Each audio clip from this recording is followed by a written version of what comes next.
ప్రస్తుతం వైఎస్ఆర్సీపీ నేత జోగి రమేష్ మీడియాతో మాట్లాడుతున్నారు. ఆ లైవ్ చూద్దాం. ఆ సంస్కారాన్ని ప్రవేశపెట్టిందే మీరు.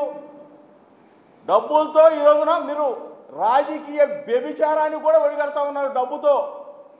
డబ్బుతో మా ఎమ్మెల్యేలు కూడా కొంటా ఉన్నారు. అదే కదా నేను చెప్పేది. నీకు ఇప్పుడు పరిజ్ఞానం అయిందా, పరివర్తన అయిందా?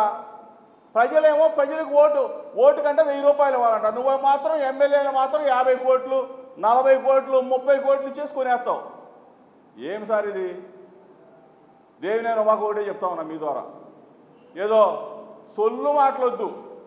నీకు దమ్ము ధైర్యం ఉంటే ఇక్కడ మీ ప్రభుత్వం ఉంది, ఇక్కడ మీ ముఖ్యమంత్రి ఉన్నాడు, కేంద్రంలో మీరు బలపరిచిన పార్టీ అధికారంలో ఉంది, అక్కడ మీ ప్రధానమంత్రి ఉన్నాడు. నల్లధనంగా మేము మార్చి ఉంటే, మేము దాన్ని సొమ్ము చేసుకొని ఉంటే, మా జగన్మోహన్ రెడ్డి గారు మా నాయకుడు గారు సొమ్ము చేసుకొని ఉంటే మీరు ఎంక్వైరీ చేయించండి. నేను ఒకటే చెప్తా ఉన్నా, ఆ నల్లధనం ఎవరైనా మార్చుకునే విధానం ఉంటే ఎవరికి చెప్పరు.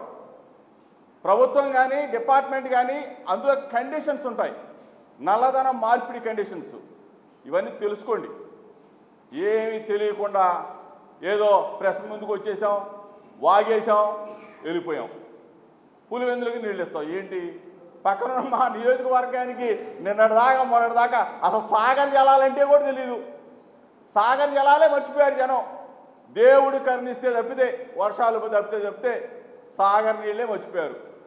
అటువంటి పరిస్థితుల్లో మేము ఉంటే, మా రైతులుంటే, నియోజకవర్గ ప్రజలు అన్నీ నిన్నటిదాకా వర్షాలు పడేదాకా పత్తి ఎండిపోయింది, మిర్చి ఎండిపోయింది, వరి పంట ఎండిపోయింది. ఇవన్నీ ఎండిపోతే నువ్వు అంట పులివెందులు తీసుకెళ్ళి ఇస్తాను నీళ్లు, జగన్మోహన్ రెడ్డి గారిని కూడా ఏంటి ఓడిచ్చేది నువ్వు? సిగ్గు శరం లేదు.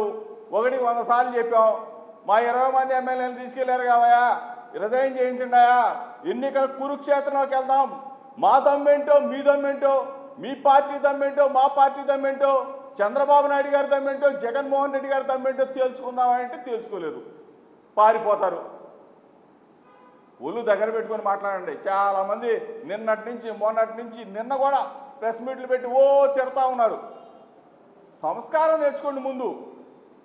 సంస్కారం ముఖ్యమంత్రి కుమారుడైనంత మాత్రం గౌరవించండి, తప్పులేదు. కానీ కాళ్ళు పట్టుకోవడం, చెప్పులు తొడగటం, లేకపోతే ఇంకేదన్నా, ఇదంతా మంచి పద్ధతి కాదని చెప్పేసి తెలుగుదేశం పార్టీ యావత్ జగన్మోహన్ రెడ్డి గారిని విమర్శించే ప్రతి ఒక్కళ్ళకి కూడా చెప్తా ఉన్నా, మంచి పద్ధతి కాదు. రండి విజయవాడ నగరంలో ఏ సెంటర్ అయినా చెప్తాం, రండి చర్చికి రండి, చూసుకుందాం. చర్చికి రండి, చర్చించుకుందాం. పాత్రికేయ మిత్రుల సమక్షంలో చర్చించుకుందాం. రండి, మీకే వదిలేస్తా ఉన్నాం.